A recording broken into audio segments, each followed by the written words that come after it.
Hi, I'm Piper Rathgeb, and I did my media review on the documentary Disclosure on Netflix about how the media portrays transgender people. So most people, they say in the documentary that most people don't know a transgender person themselves, so a lot of these people are only getting their information about the transgender community from the media. And right now all these people are seeing are the stereotypes.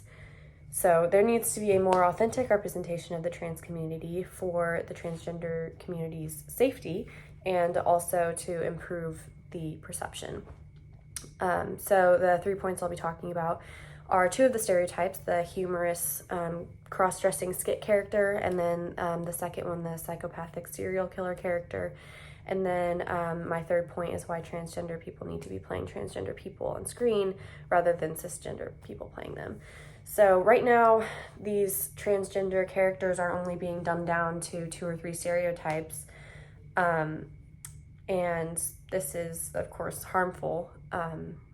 And these don't just stay on screen, they bleed into the real world. These stereotypes that are reinforced every time we see this character being replayed.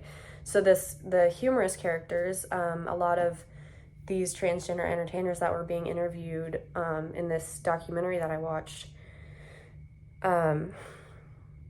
the first time they remember a transgender character on screen was Geraldine Jones, which was this character of the comedian Flip Wilson, who the butt of the joke was that he was cross-dressing, and Laverne Cox says that this representation only existed as a joke, and it further reinforced the idea that cross-dressing could only be existed in the realm of humor.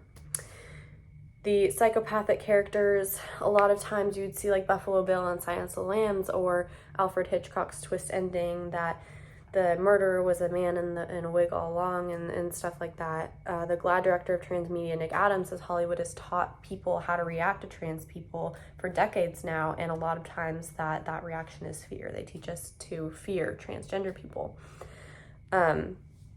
And this is reinstating that false narrative that transgender people are aggressive and violent. And Laverne Cox says that this puts the transgender community further in harm's way. So to my third point, they mainly talked about Jared Leto's representation, how he played a transgender woman in Dallas Buyers Club, and you see this beautiful portrayal on screen, but then who do you see winning the Oscar for it? Jared Leto, a man. So you see these two different representations, and it kind of reinforces that idea that transgender women are men in disguise because he's playing a transgender woman. So who better to play the transgender experience than somebody who lives it every day, not just on screen. They are going to have a more accurate, authentic, beautiful representation.